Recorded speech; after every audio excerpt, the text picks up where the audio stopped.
Perhaps just for today you will allow me to smoke immediately.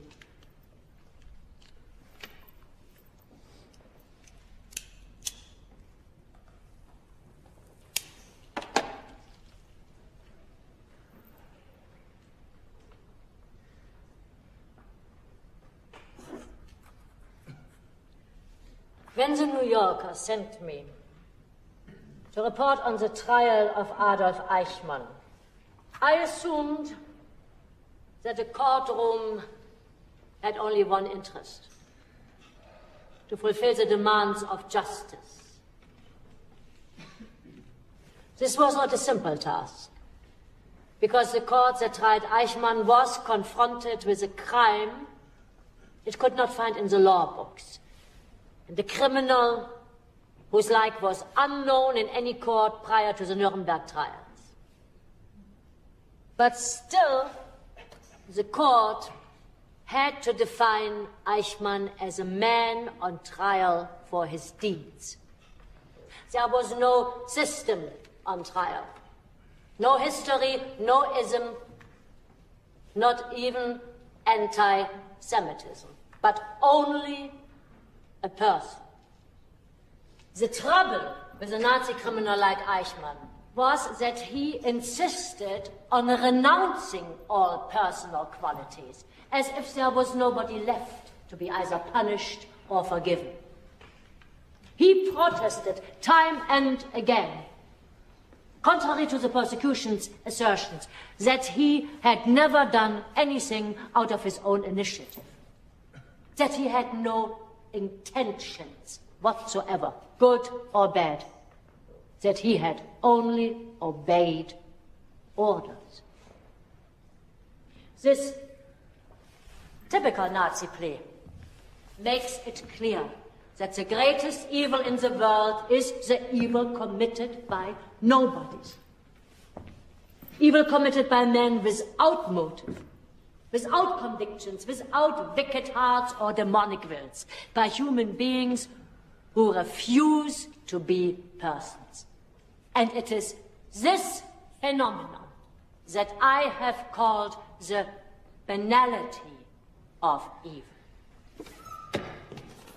Miss Arendt, you're avoiding the most important part of the controversy. You claim that less Jews would have died if their leaders hadn't cooperated. This issue came up in the trial, I reported on it, and I had to clarify the role of those Jewish leaders who participated directly in Eichmann's activities. You blame the Jewish people for their own destruction.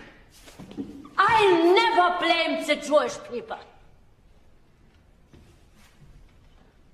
Resistance was impossible. But perhaps there is something in between resistance and cooperation. And only in that sense do I say that maybe some of the Jewish leaders might have behaved differently. It is profoundly important to ask these questions, because the role of the Jewish leaders gives the most striking insight into the totality of the moral collapse that the Nazis caused in respectable European society. And not only in Germany, but in almost all countries. Not only among the persecutors, but also among the victims. Yes. The persecution was aimed at the Jews. Why do you describe Eichmann's offenses as crimes against humanity? Because Jews are human. The very status the Nazis try to deny them.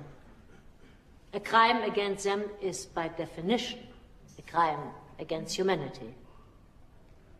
I am, of course, as you know, a Jew, and I've been attacked for being a self-hating Jew who defends Nazis and scorns her own people. This is not an argument. That is a character assassination. I wrote no defense of Eichmann. But I did try to reconcile the shocking mediocrity of the man with his staggering deeds. Trying to understand is not the same as forgiveness. I see it as my responsibility to understand. It is the responsibility of anyone who dares to put pen to paper on this subject.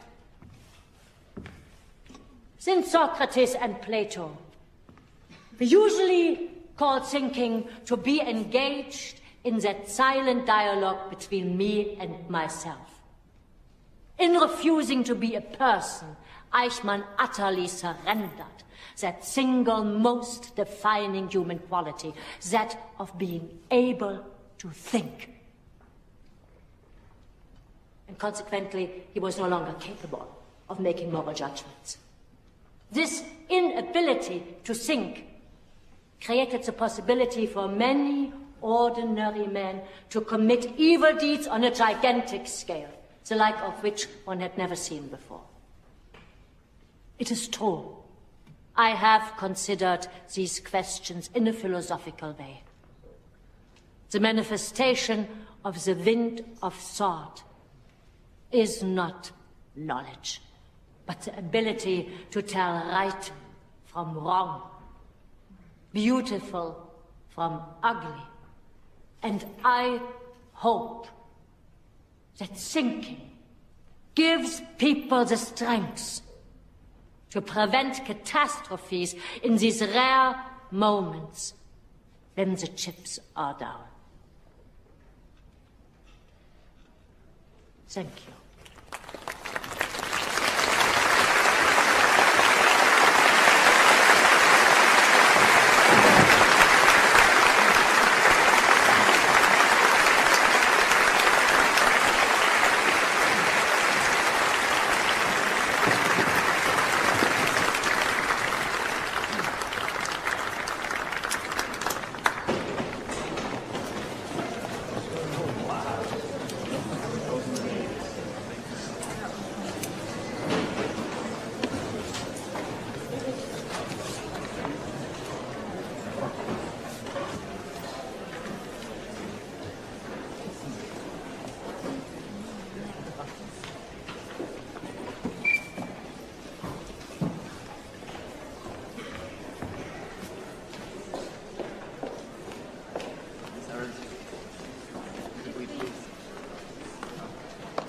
Hans, wenn ich gewusst hätte, dass du hier bist.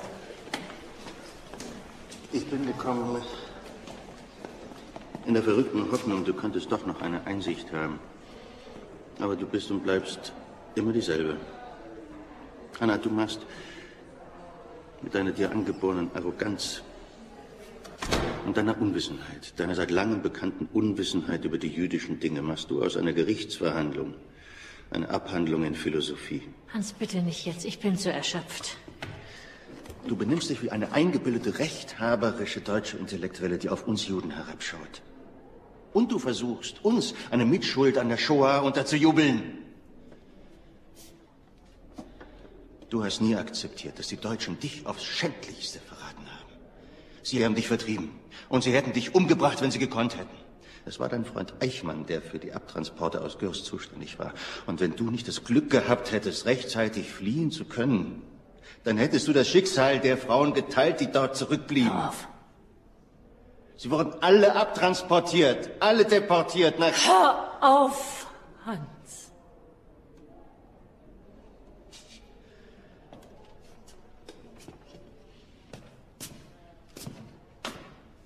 Ab heute werde ich auf die Lieblingsstudentin von Heidegger verzichten.